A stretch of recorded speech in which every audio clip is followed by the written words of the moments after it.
Hey everyone, welcome back to The Leadership Project with your host Mick Spears.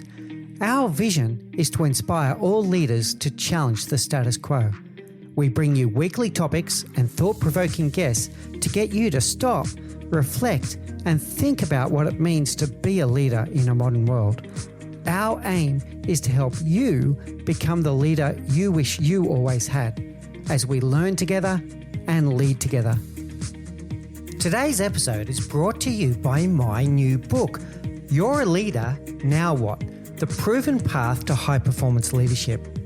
The book contains many of the great lessons that we've been learning together during the Leadership Project podcast, together with many other lessons that I've collected over my 30-year career as a leader. The book is aimed at first-time leaders, but really there's lessons in there for everyone. It would be greatly appreciated if you could go and grab your copy on Amazon as either an ebook or a paperback, and if you could leave us an honest review on Amazon. Now, on with the show.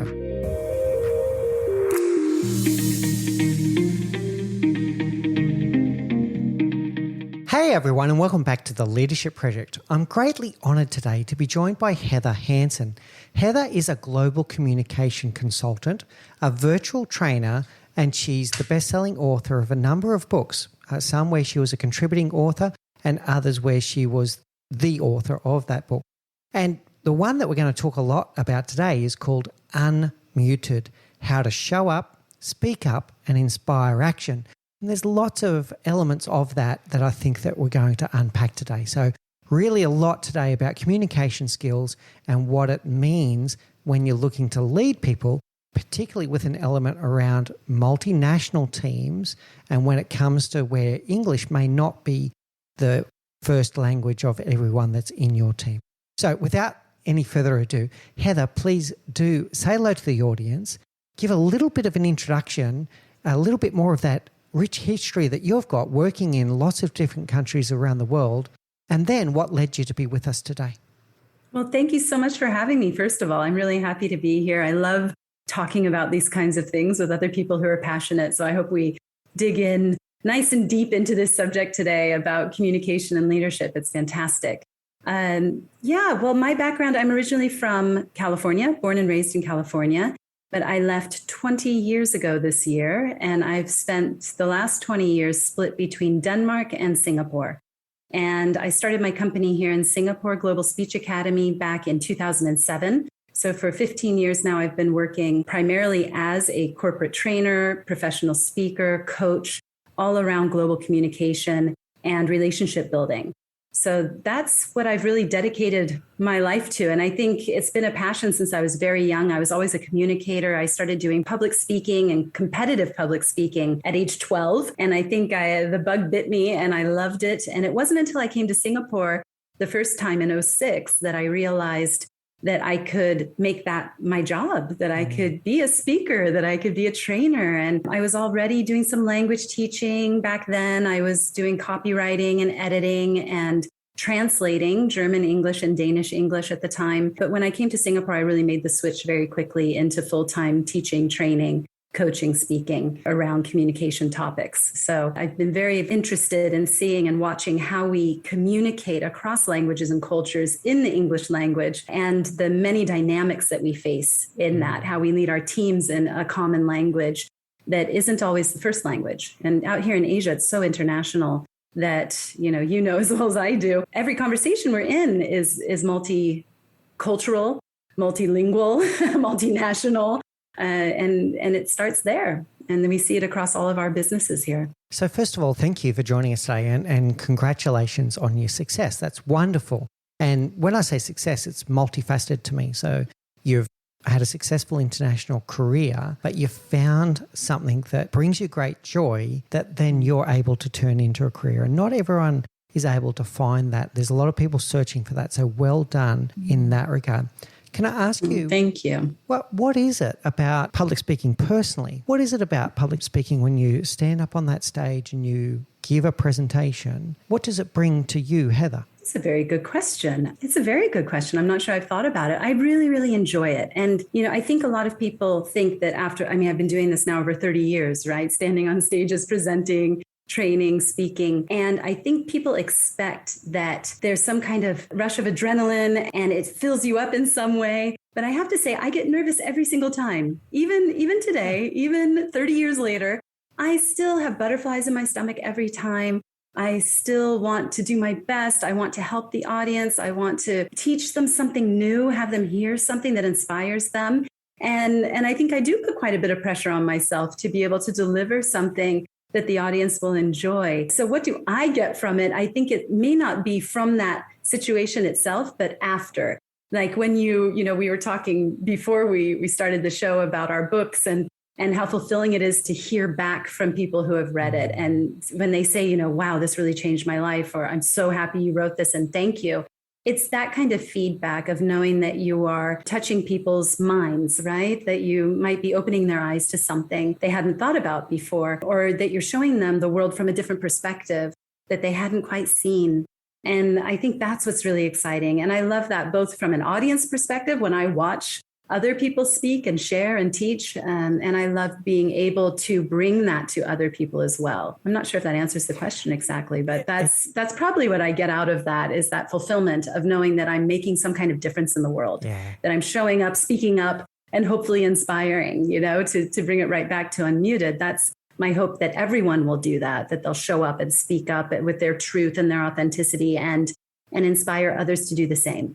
And that's really what it's all about. Yeah, brilliant, Heather. And I'm not surprised to hear that answer. There's something very rewarding when you see a transformation in someone, when you see them grow, when you see them see the world through a different perspective, whatever that case may be, whatever the objective of that presentation, that book, that coaching session, whatever you're looking to do, when you see that transformation, it is very rewarding. So thank you for being very open about what does bring you joy there. You mentioned about butterflies. I have to admit here, I know that I'm unique in this one. I don't get nervous. Really? Yeah, I don't get nervous public speaking. I don't know what it is. I kind of never have. I've always just gone, okay, it is what it is. And if I make mistakes, I just go with it and try to bring my authentic self every time. However, I know that there's a school of thought that says that if you're not getting butterflies, that maybe that's not a bad sign. So tell me, how do you harness when you're off stage and you're getting those butterflies? What do you do with that? Do you harness that to some kind of positive impact? Talk us through that. Yeah. It's different for everyone. And I see it with my clients. Everybody is a little bit different. And all of my colleagues, other professional speakers, we all have our own warm up or prep before going on a big stage or showing up even in a classroom or online. And for me, I need to get very centered. So for me, it's a very calming experience. You'll find me lined up against a wall somewhere, probably with my eyes closed, standing up straight, thinking through what I plan to do, and also giving myself that pep talk of, you're here for a reason. You're here to help this audience, focusing on the audience, what I'm going to bring to them. Because I think as soon as you shift that energy from yourself to the audience, that's where you can shift things. So for me, it's about getting it off of myself and thinking, oh, what if I say the wrong thing? What if they don't like me? What if, it isn't impressive enough? It's all of that self-doubt that you have to redirect onto, how am I going to change this audience? How am I going to impact them? What can I give them? How can I make them feel? And the minute I shift it there, then I'm able to harness the energy in a more positive way.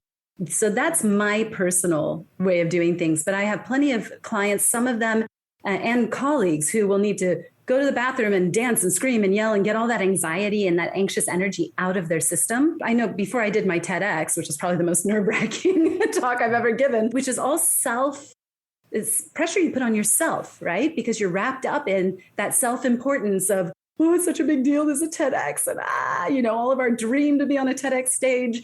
And we take ourselves way too seriously. And as I look back, it's like, oh, Heather, why'd you take yourself so seriously? Just go up there and be yourself. So you're doing the right thing by not getting so wrapped up in that.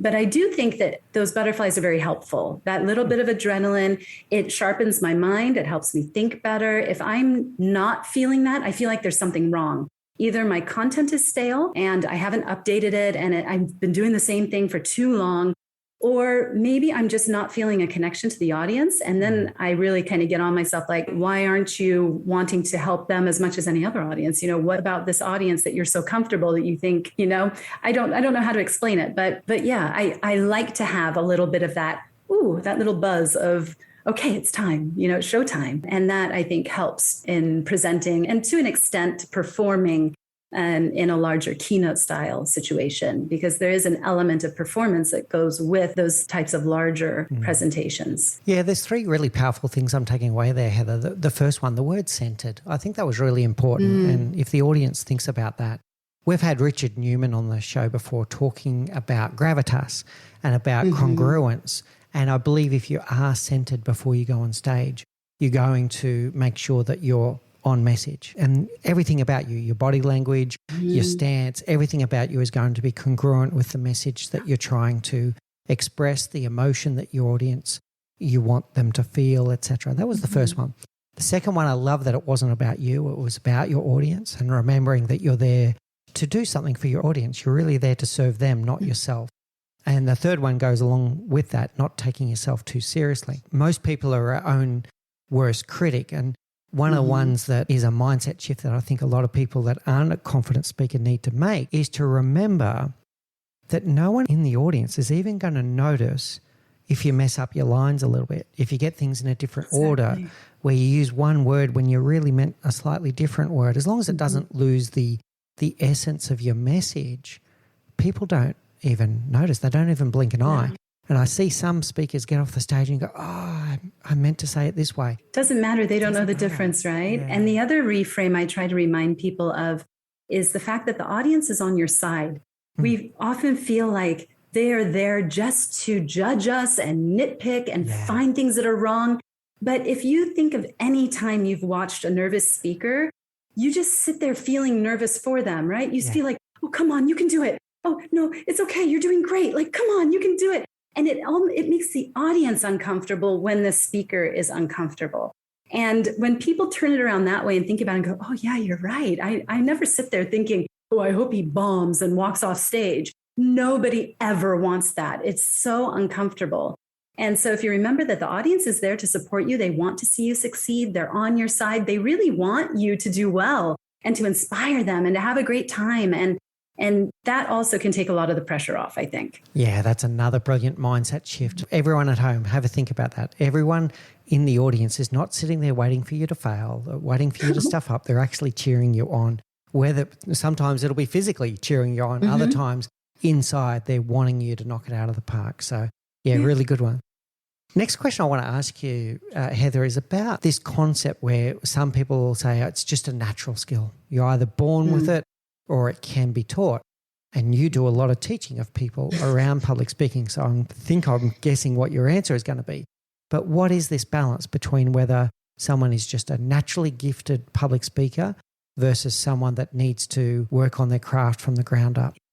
I get that a lot because people say, oh, but Heather, it's easy for you. You're a natural speaker. And I say, but am I? Am I really? I started speaking when I was 12. And first of all, I was raised in America where we're taught to speak from kindergarten, where we have show and tell and we bring our teddy bear to class. We say, this is my bear. I love my teddy bear because, and we stand up in front of the class and we talk. And every single book we read, we do a book report and we stand in front of the class and we present it and what we learned, what we read. We're taught from a very, very young age to stand up and speak. And then if you think, okay, then I started competing in presentation skills in public speaking, debate, and different varieties of speaking from age 12. By age 14 to 18, I had speech as a class in school. I had 1 hour a day, 5 days a week. I had 2 or 3 afternoons, at least an hour a session of practice. I had weekend tournaments where, because I was quite good at what I was doing and was nationally ranked, I would go all the way to the finals in all my events, which meant I was doing maybe 10 presentations a weekend.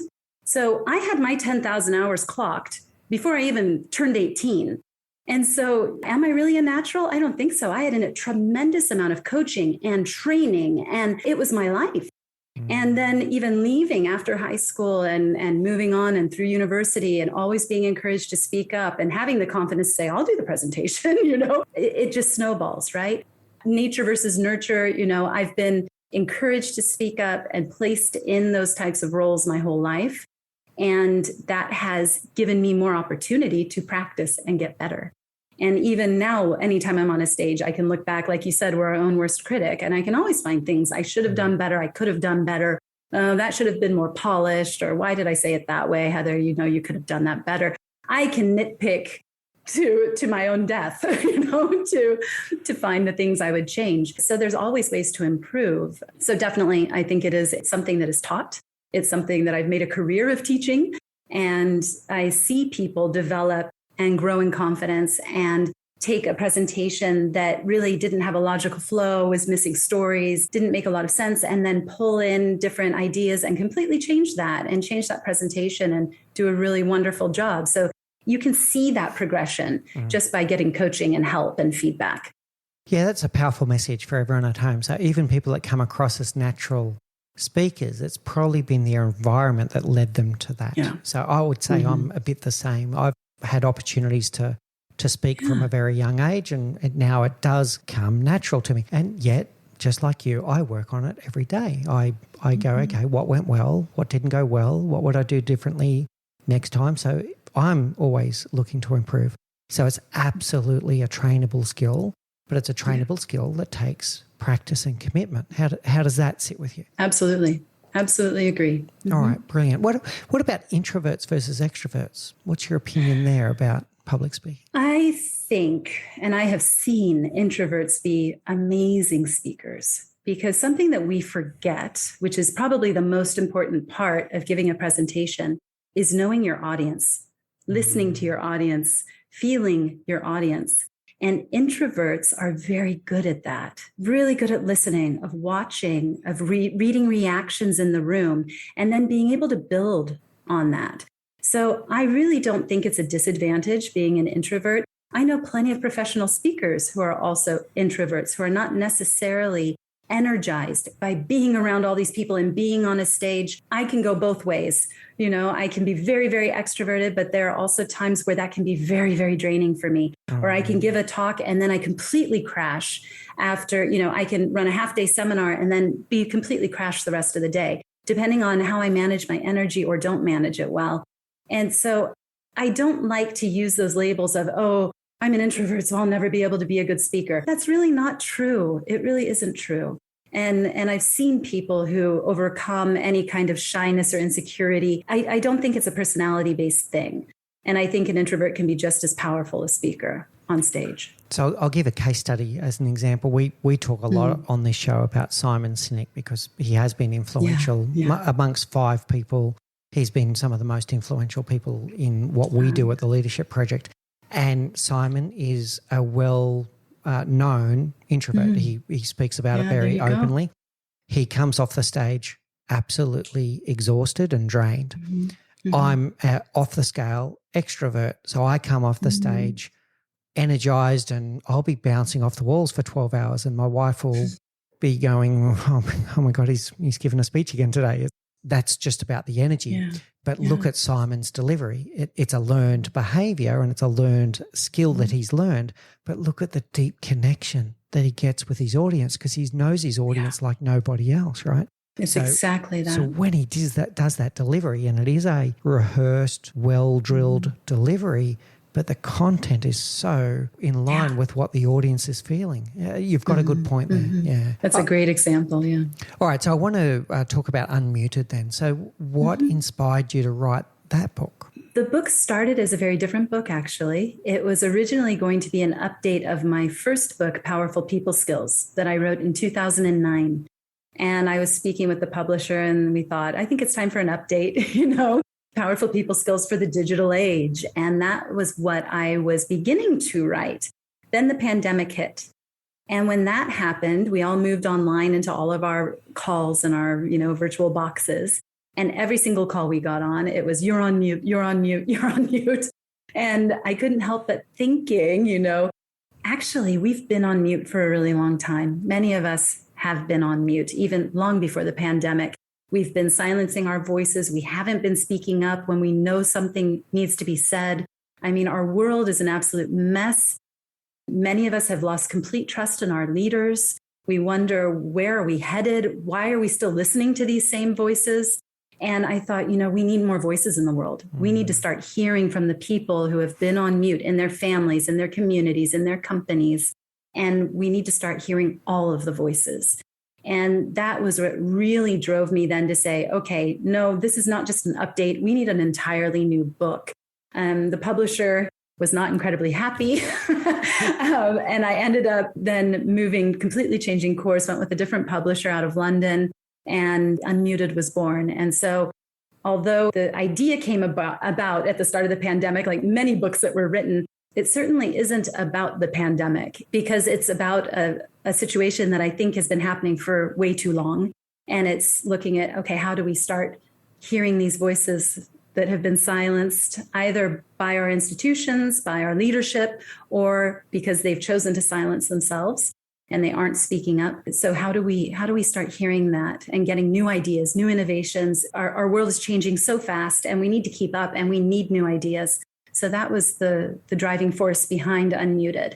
A lot of things that kind of came together at one time that made me realize this is the book that we need right now. And how have you seen it shift during the pandemic? Like, I understand it wasn't about the pandemic, but we are starting to see things like the Great Resignation, and people may or may not be speaking up, but they're certainly voting with their feet at the moment. How are you seeing the world shift at the moment with that Great Resignation, Great Realization, whatever you want to call it? Yeah, Great Reawakening, whatever we want to call it. There's definitely been a massive shift. And the pandemic spurred that shift. I think we were already moving toward it with more authentic leadership, more empathy. We were talking about trust, but then the pandemic came in and it was so crystal clear that we needed a new way of working, a new way of interacting, of building relationships. And suddenly leaders were coming to me saying, Heather, I don't know what to do. What are your other clients doing right now? What are they asking for? We want the same thing. And I was saying, wait a second, we just need to be human. We need to get back in touch with being human. And isn't it ironic that we don't know how to do that? And so it's come back to the soft skills, the social skills. I mean, even there's a new article came out just these last couple of weeks from Harvard Business Review around the top skills that are needed by CEOs when we're searching for CEOs today are social skills. So it's not so much about strategy, finance, KPIs. It's about who can communicate and connect and have empathy to lead people, because that's what leadership is about. It's about leading people. And so there's definitely been a massive shift. People are not willing to just clock in, clock out with zero purpose, with zero inspiration, with no reason for being there, without feeling like they're contributing to the world. And I think that we're all sort of waking up. That's why I like to think of it as this reawakening, where we're waking up and saying, you know what, why have I been doing this for so long? And is this really what I want? And is this what's meaningful for me? And yeah, we're definitely speaking with our feet by leaving, by looking for new opportunities, by redesigning what our workday looks like. So the way we are communicating, interacting, building relationships is absolutely changing. And that was spurred in part by the pandemic. And then to be followed by recession and war and everything else, I think we are definitely focused again on our human connections, on our relationships, and communication is at the heart of that. Nice one, Heather. And really leadership at the heart of it is all about how you relate to other human beings. And yet somehow for a few decades, I'm going to say, and this is a lot of my career, I saw this progression. We seem to have lost our way on that one. Like you said, it all become about KPIs and results, and getting results at the expense of people instead of through people and through that human connection. What are your views about a lack of psychological safety leading to this muting? Yeah, that's probably the biggest issue that leads to people staying silent when they don't feel safe in their environment in a psychological way, that anything they say, they're judged. Any idea they bring to the table is rejected. Nothing is ever a conversation. They're made to feel not good enough on a daily basis. That lacking psychological safety is a big factor in people pressing mute and saying, you know what, I give up. I give up. I can't say anything right or do anything right. And this is by far, I think, the saddest and biggest loss of human potential that we're seeing in business, is when people do choose to press that mute button because their ideas are not being heard. They are not being accepted. And they say, you know what, I'm done, forget it. And this is where I think you're right to say people are starting to leave. They used to sit in those dead-end jobs for decades. And now people are saying, enough, I'm not going to put up with this. And they're leaving to find a company and an environment that suits them better, where they feel that they belong. Psychological safety is an interesting one, though, because I wonder, I do encourage it, but I also am very aware that this is a very Western concept. And I am not convinced, and I'm really excited to start working with the concepts in the book with my clients, because I'm not convinced that psychological safety will be implemented in the same way here in Asia. You know, we can have a very safe environment. We can tell people, speak up, tell me what you're thinking. I want to hear everything. I want you to challenge my ideas, but it is not part of the culture to do so. And I'm generalizing here with Asia, right? I mean, we have very, very different, if we go from Japan to Singapore, massive differences there and different degrees, right? I mean, you know as well as I do the differences that are here. But I'm not convinced that this Western ideal of make everyone feel safe and everyone's going to unmute, I'm not convinced that that's actually going to be that easy. But I wonder what you think about that, because you've been out here many years as well. Yeah, I've experienced exactly what you're talking about. Taiwan, Japan, Hong Kong, Singapore, Thailand, all very different. And I'm going to use this word, culture. The human need to want to be heard, to want to be seen, to want to feel like you matter, to want to feel like you have purpose and meaning, that human need is still there in all of those cultures. Yeah. But it presents itself. I think that's universal. Yeah, it's universal, but it presents itself in different rituals. So I think psychological safety will occur in Japan. It will occur in Taiwan. It will occur in China. But it might be a different ritual that draws it out. So I've been in many meetings with, I'll use Cantonese on this one, Cantonese engineers that will sit there knowing the answer to the problem that the team is working on and knowing it since the start of the meeting, and sitting there very politely waiting for the invitation to speak. And then when they get the invitation, bang, they've got the answer, and everyone looks and goes, and actually, why didn't you say that when you got here? The guy I'm talking about, his name's Terry Ho, and sometimes I think he listens to the episode. So hi, Terry, if you are listening. Terry will go, well, what it means is blah, blah, blah, blah, blah. And everyone looks at Terry and goes, and then looks at each other and go, he's right. But he culturally needed that invitation. It wasn't that he didn't feel, in this case, it's not that he didn't feel safe to speak up. In his culture, he needed the invitation to speak up, all right? So exactly. So it can show up with different rituals, I think. Yeah, what are your different thoughts? ways. Absolutely. Inviting people into the conversation. We've also had some success with being very clear about an agenda before it's sent out, and reaching out to the individuals and saying, you know, I would really like to hear your perspective on this point 1A. And could you just think about what you'd like to say in the meeting? So giving people a little bit more time to prepare, so it's not an on the spot. I mean, it's very easy for us from an American perspective, or even Australian, you know, when we've been taught to speak our whole lives and we just talk and we say what we want and we make more noise than make points, right?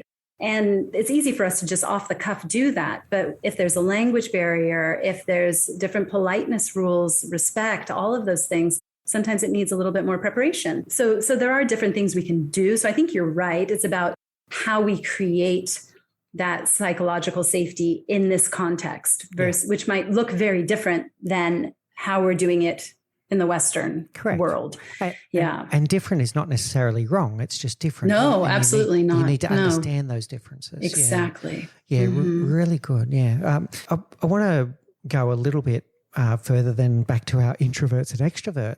And what you just described about the preparation is a bit of a key there.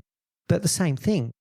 One of the things that I do see in a lot of companies, including ones that I've worked with, is that the direction of the company, the direction of the meeting will often go in the direction of who was the most persuasive communicator in the room on the spot.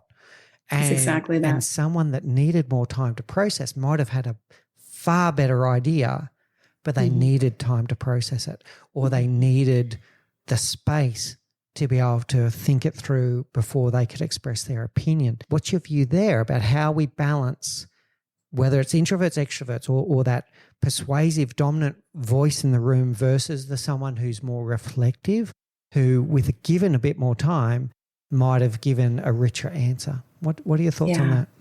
That happens all the time. And we're biased toward that eloquence. We can walk into the meeting having one opinion, and then we hear someone stand up and they're so persuasive and they have such great ideas and they sound so good. And then we think, oh, actually, that's a great point. No, I agree. And then you go around the room and everyone says, what Sally said, what Sally said, what Sally said. Everybody agrees. But when we came into the meeting, we didn't necessarily have those perspectives or those opinions. And so one thing that we can do is ask people to actually write down their comments before joining the meeting.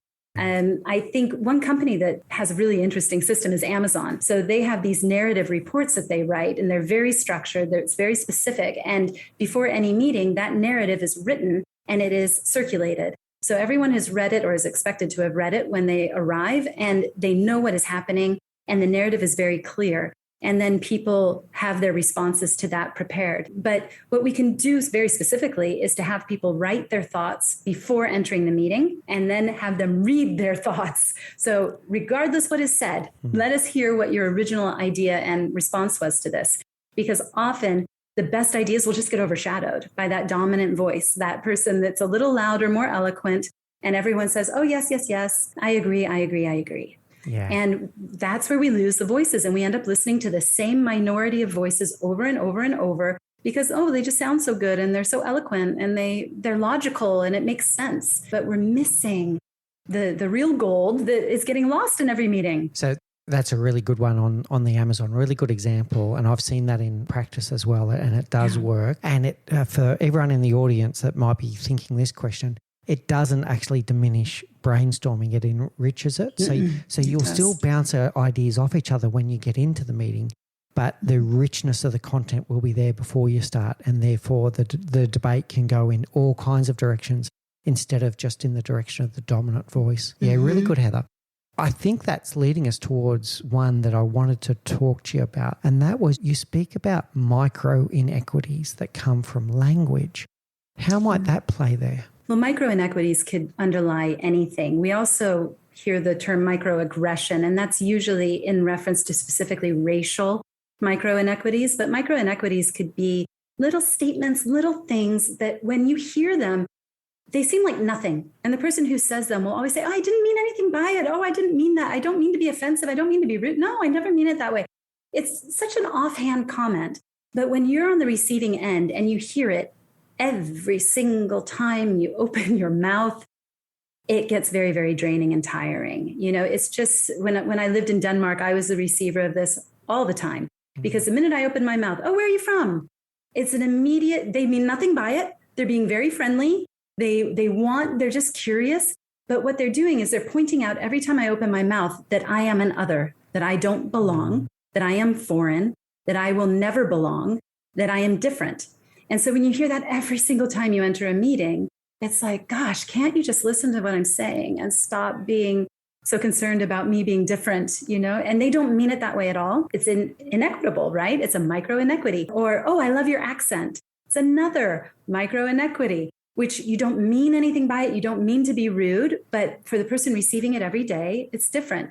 Then there are ones that do become borderline racist or sexist or any of the ists. A colleague of mine who's African-American and had spoken with a VP on the phone multiple times, shows up at his office. First thing he says to her, oh, you didn't sound black on the phone. That's going beyond. That's much more of a microaggression. I know. And we just, your jaw drops. Yeah. You cringe. Yeah. And she looked at him like, oh, well, what does black sound like? Exactly. Yeah, exactly. I mean, what were you expecting? How am I supposed to talk? Right? Like I'm out of a movie, a caricature, I should be from the South. I mean, what is it that you were listening for that you could even say that? I mean, he knew immediately when she said that, whoa, he was really quite embarrassed. He realized that was not appropriate. But we have these kinds of inequities all the time. And we have to remember, I mean, you and I are incredibly privileged, having been born into the world's language. We have a step up no matter where we go in the world, simply from that eloquence perspective, that we don't have to spend that microsecond to translate a word or find the right one, or we can just speak. And we've had enough practice throughout our lives and enough encouragement and support that we just speak and we don't have to think so hard. And we forget that there are people in the room with us who are possibly translating, who maybe missed one or two words in that sentence and they're just trying to go back and figure it out, or they didn't know that cultural reference that you just threw out there, or that sports analogy, or that phrasal verb even. There was, a horrible story I heard about a woman. English was not her first language. Her child was at school, and the child had an accident at school, passed out. You probably already know where I'm going with it. The school nurse calls and says, "Can you please come to the school? There was an accident. He passed out." And mom doesn't know passed out. All she knows is passed on. She gets very confused, thinks her child has died, and is showing up to the school absolutely frantic, doesn't even hear them saying, "But it's okay, it's okay." If she does, she's thinking they're trying to comfort her. And shows up at the school thinking her child has died because she only knew pass on and not pass out. She didn't know what pass out meant and assumed it was passed on. And something so simple, right? We would never have to worry about, although we equally have issues just from Australian English to American to British. We have our own, you and I could go on all day probably with all kinds of crazy misunderstandings that we would have. Yeah. But then imagine if it wasn't one of our own languages. It's so much harder. Yeah. So we immediately can dominate discussions very easily. We can walk in and take control of a conversation. We can be the most eloquent in the room. We can take the leadership position because that bias follows us that we're eloquent, so we must be good leaders. Those two are not at all connected. So this plays out in many, many different ways, from hiring decisions to promotional decisions to allowing me to run a company based on this whole hypocrisy of making people more eloquent or sound more Western or sound more like me because the way that they speak is somehow less than or not good enough, which in itself is a bias and prejudice against different varieties of English as they're spoken globally. So it's a very complex topic that isn't spoken about enough in our diversity and inclusion discussions. We forget about the language we're using and what's built into it. There's so much to unpack there, Heather. There's a lot. I want to start with some advice for leaders around everything that Heather is saying. So remember, particularly if you've got members in your team that come from a different background and maybe English is not their first language, and this is an English language show, so I'm going to assume the majority of people are listening fluent in English, but even then there's going to be some that it's their second language, third language, fourth language. Yeah. Now, you speak multiple languages, Heather, so you know, and you're fluent in multiple languages. But you know that there are some of those things that just get lost in translation, literally lost in translation. Idioms, jokes, often jokes do not land at all because they've got some kind of cultural reference that someone completely does not know about. In learning French, we have this term faux amis, which means fake friends. And fake friends is when you see a word in French that you think, "Oh, I know that word," because there's 3,600 words that are common between French and English. And you think you know what that word is, and then you find out the real meaning and you go, "Oh, that's not what I thought it was," right? So now put the shoe on the other foot. So imagine that you've got a bilingual or a multilingual team member that English is their second, third, fourth or fifth language. They're going to have their equivalent of faux amis where they think they know what you just said. And they might even be nodding in agreement going, "Yes, boss, fully understand what you just asked me to do." And they walk away in the other direction and you go, "What just happened there?" Right? So test these things, test those assumptions, avoid idioms, be careful with jokes. I'm not telling you not to have fun and all that kind of stuff, but be careful with jokes because they can really lose their meaning. Yeah, the next one I want to unpack and get your view about then is that holding space. So you spoke about the person that's sitting there translating. So they're always translating in their head. What advice can you give to a leader out there, whether they're giving a speech like you teach public speaking or they're in a team meeting? How can you hold space to make sure that everyone in the room catches up? And I mean that in the most positive way. And so that we come back to those dominant voices, that the English native speakers don't just dominate the conversation because they are able to do it at a cracking pace. How do you do that as a leader? Yeah, I love that phrase that you're using, to hold space, because that's exactly what has to be done, is that as a leader or the person running the meeting, whoever is the leader in that moment, your job is to balance for inclusion. That means that you need to soften those loud voices. You need to turn up the volume on the quieter ones. You need to make sure all the voices are heard. And that does mean slowing everything down, taking more time, pausing, making sure people have had a chance to speak up. I can't even say how many times I've been in Danish meetings where I'm just there. I've just figured out what it is I want to say. And I've just got my sentence together and I figured out the right words I want. And I'm about to say it. And then they move on. And I'm going, oh, I was just so close. And I just needed one more second. And I could have had my hand up to join the conversation. And we just move a little bit too quickly. So really making sure we give that space, hold that space to slow things down.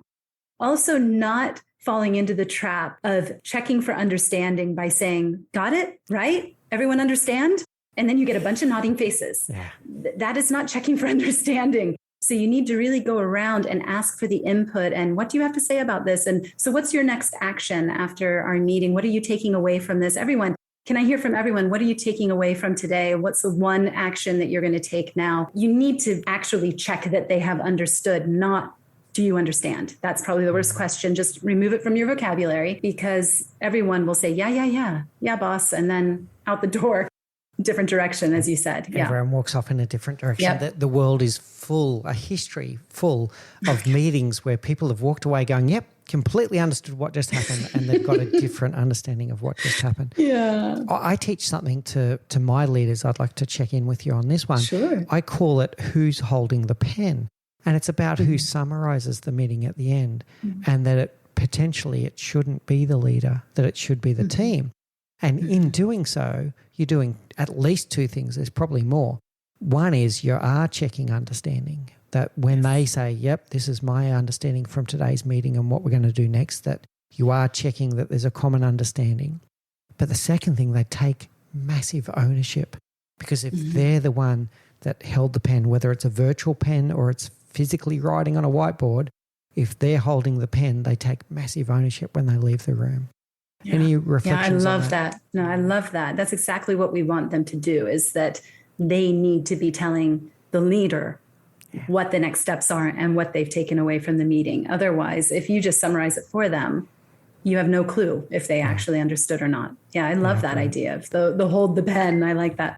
All right, so we spoke about privilege as well. So I want to spend a little bit of time on that. And you and I have both experienced that. I experience it every day, and I shared with you off air that sometimes it's really to my advantage and sometimes I do let it run, I've got to say, unfortunately, but it doesn't make me feel good.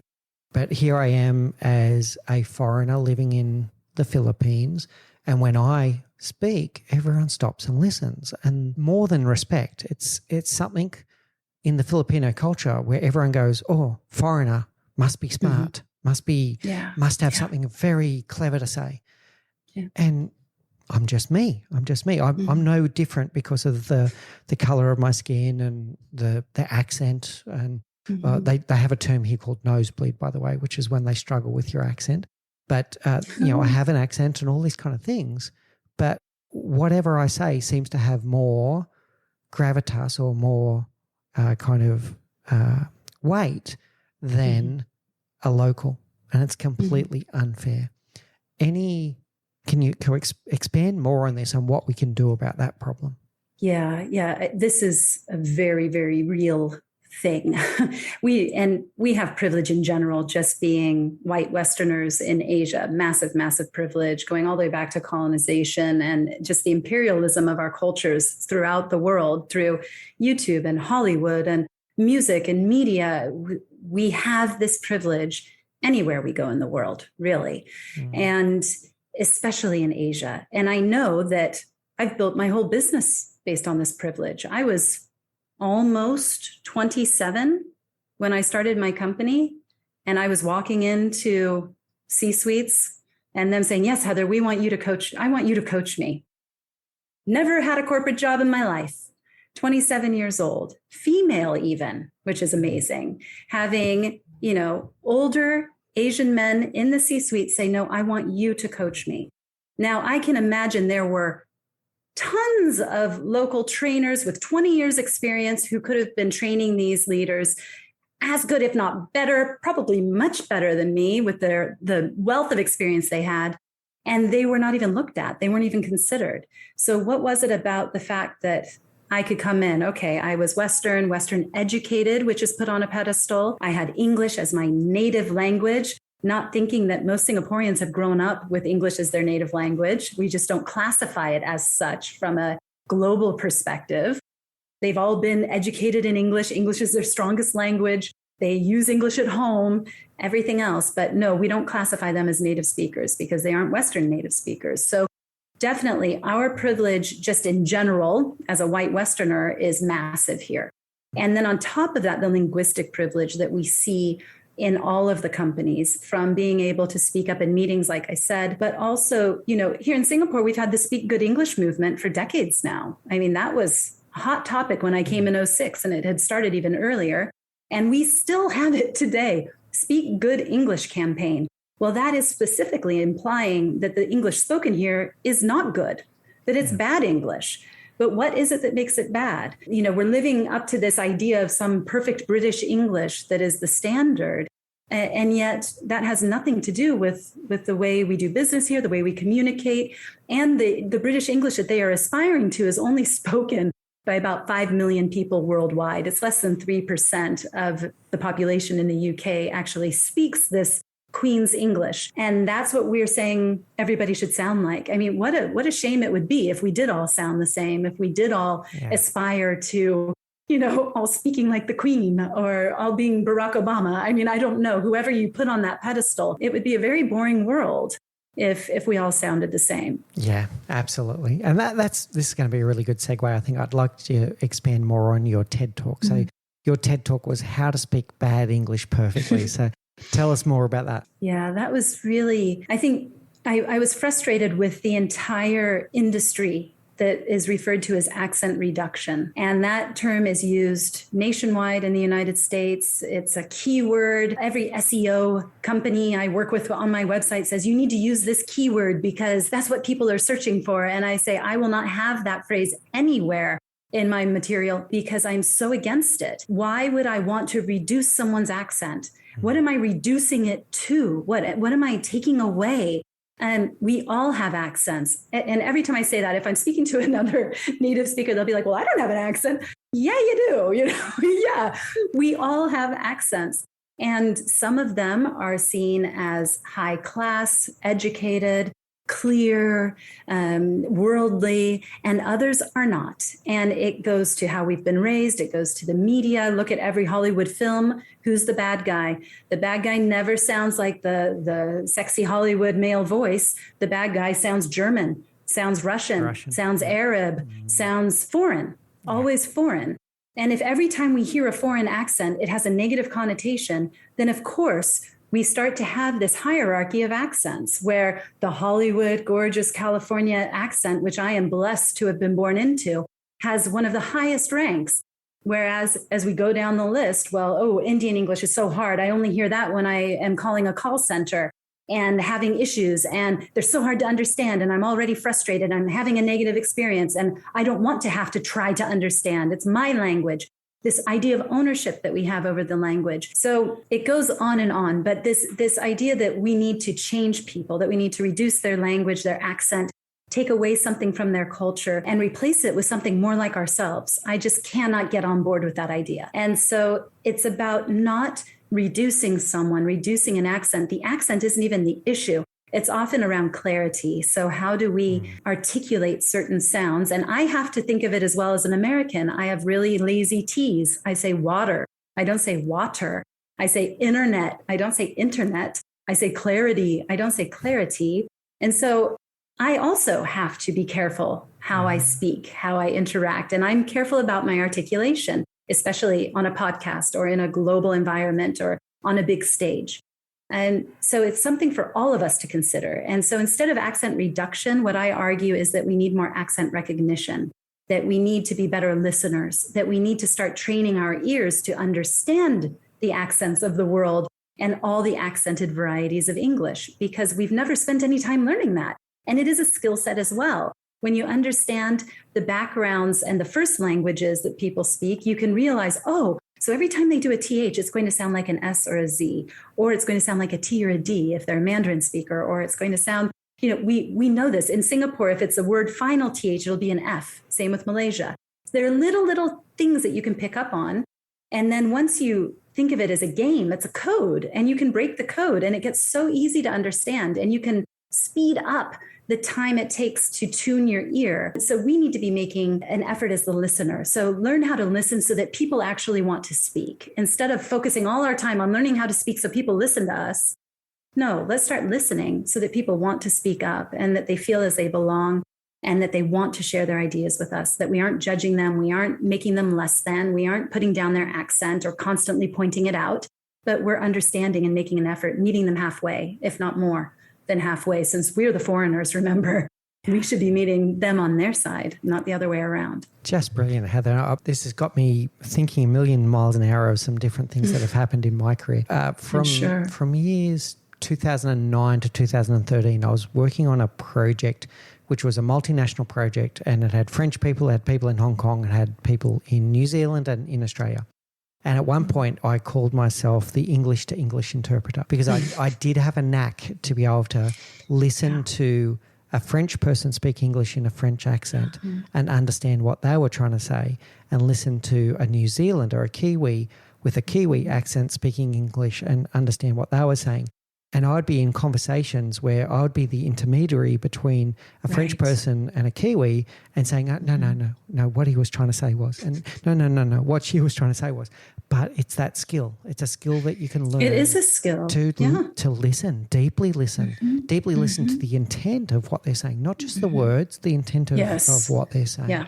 Yeah, the tone or even the lack of tone, because we also have to recognize, I've had several situations throughout my life. I studied abroad in Malta, and the English spoken in Malta is in a way similar to Singapore in that it has a choppier patterning, right? Yeah. And I remember when I was studying, I thought every professor, advisor, everyone around me was angry because it was just the way the patterning sounded to me. I felt like everyone was always angry at me. And it took me a long time to realize, actually, no, they talk to each other like that as well. And it has nothing to do with me. It's really the patterning of the language. It had a very different feel, a different emphasis. And the same goes for Singapore English in a slightly different way. We can often, and I bring it back to Singapore because I'm based here and I know you've worked here a lot, but it's also true of Malaysia. Malaysia and Singapore English is very closely linked and very, very similar. Hong Kong is also very similar, but with some very specific differences. But coming from the Mandarin, where every character has the same stress, the English ends up sounding very staccato. Almost machine gun like instead of da da da da da da da da da da da da da. And so when it has that staccato pacing and patterning, it can almost sound a bit monotone. We don't hear the ups and downs that we're used to hearing. And so we think that maybe they aren't as passionate. Maybe they don't care as much. Maybe they just don't think this is serious. And we place our own ideas on what they're saying because maybe they don't use tone the way that we do. Yeah. And we have to really watch that we aren't taking things from our own variety of English and expecting it to come from people who don't even have this necessarily as a first language. They might have it as a multiple language, and they've been raised to speak it in a very different way. And so there's a lot of misunderstanding there, also from a tone perspective, patterning, and the way we're communicating beyond the words. Whereas native speakers, we really listen a lot to the tone, the patterning, the word stress. Whereas a non-native speaker listens much more to the sounds. They're trying to get the sounds and put the words together.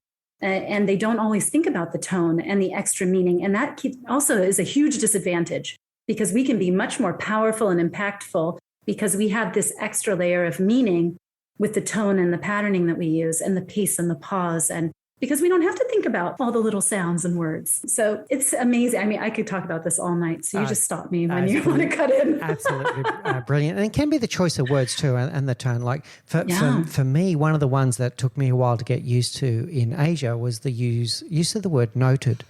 And you would say something that rubs me the wrong way every time. Yeah, every time it does. But I've got to park that bias, right? Because I know. And by the way, my team listen and edit to this podcast, and they do it, by the way. So then they're going to be like, I'm sorry. Then they're going to hear it. But I'll say, today we need to focus on this. Noted.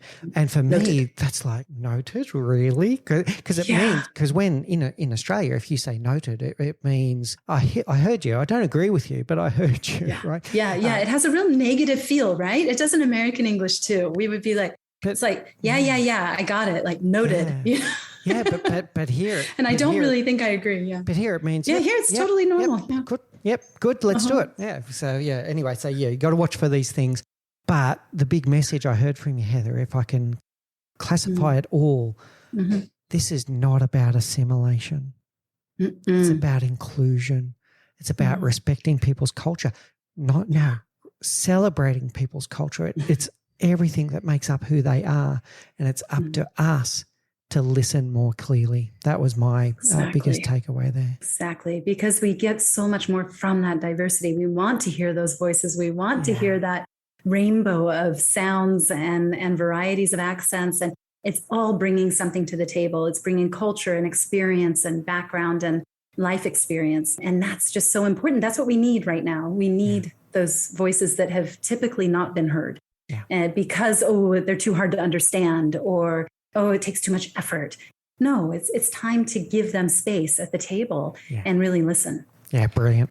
All right, so we've probably run out of time now, Heather. This has been so amazing. I'm going to go into our rapid round now. So we ask these questions to all of our guests, and I'd love to hear your views on these ones. So first of all, what's the one thing you know now that you wish you knew when you were 20?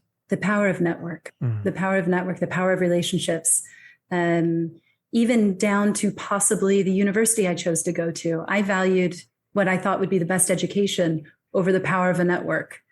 And pros and cons there. That's a really, really tough call. Yeah. I'm happy with the choice I made, but I know how I would have been even more privileged, how the world would have been even easier if I had chosen a network. But you can make up for that by building those networks as you grow and valuing the relationships and finding different people to have in your life in that way. So the power of network, really important. All right, brilliant. Thanks, Heather. And what's your favorite book? This is a fiction book. And I don't read a lot of fiction, but it's called The Map Maker's Dream. And it is all about a monk who has never left the monastery. And he takes all of the stories of travelers all over the world, and he draws maps based on the stories that he hears and have been told to him. And the maps depict the cultures that these seafarers have told him about, the animals that they've witnessed. And he creates his maps, and it's called The Map Maker's Dream. And I'm blanking on the author. It's a book that was introduced to me 20 plus years ago when I was at university, and it has always been my favorite. Like, sit down with a glass of wine. It's a short read, and it is a beautiful, beautiful book. Oh, I like it. I like the sound of it. I want to say James Conan or something. Okay. James Conan, I believe, but we can look it up later. I'll look it up. And I'm picking up on something there because for those that are watching the video of this, behind Heather is a world map. So very fitting. Okay, well done. All right, what's your favorite quote? My high school principal, who passed away my senior year, just months before graduation, he had a heart attack, but he always said, I will never expect more of you than I expect of myself. But I got to tell you, I expect a lot of myself. Oh, yeah. And that I felt was very motivating for me at the time, that I wanted to live up to that standard, and I wanted to please him as a principal. And we were a special class. He started when we started in 9th grade, and then he passed away just months before we graduated. So he had a very special place for us in our hearts. And that was something he would say at every assembly. And it stuck with me my whole life. I love that. I love the quote, but I love that it stuck with you all this time as well, and you still remember it so clearly. And finally, how do people get in contact with you, Heather? I'm sure people are going to be interested in Unmuted, but they might also be interested in the work that you do with Global Speech Academy. So if they do want to take avail of your services, how do they find you? Well, on the corporate training side and the programs that we run in coaching, then globalspeechacademy.com would be the place to learn all about my company and our offerings. To learn more about the book, you can go to heatherhansen.com and /unmuted specifically for the book. But there's a lot more focused on my keynotes and talks and consulting work. And I always love people who want to reach out on LinkedIn. I'm very active there. So anyone who wants to send me a message there, I'm happy to chat and would love to get to know more people. Brilliant. Thank you so much, Heather. I've thoroughly enjoyed this conversation from the very start all the way through. It's been so wonderful getting to know you.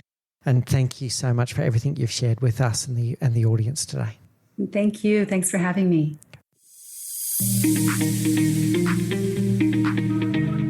Today's episode was brought to you by my new book, You're a Leader, Now What? The Proven Path to High Performance Leadership. The book contains many of the great lessons that we've learned together here on the Leadership Project podcast, together with lessons that I've collected over my 30-year career as a leader. The book is aimed towards first-time leaders, but really there's something in there for everyone. If you would like to show your appreciation for this show, we would greatly appreciate if you were able to go and get your copy of the book on Amazon as either an ebook or a paperback, and if you could leave us an honest review on Amazon. Thank you for listening to the Leadership Project podcast at mickspears.com. A big call out to Faris Sadek for his sound design and editing of our audio and video content, and to the whole team at TLP, Joanne Gozon, Gerald Calabo, Rika Vidanes, and my wonderful supportive wife, Say Spears, who is also our operations manager. This show would simply not be possible without you. If you've enjoyed the show, please leave us a rating and review at Apple Podcasts. You can catch the video podcast and our video of the week at the Leadership Project YouTube channel, and you can join the conversation at the Leadership Project Facebook community group. We look forward to bringing you more great content and interviews next week as we continue to learn together and lead together. In the meantime, please do take care, look out for each other, and always remember to challenge the status quo.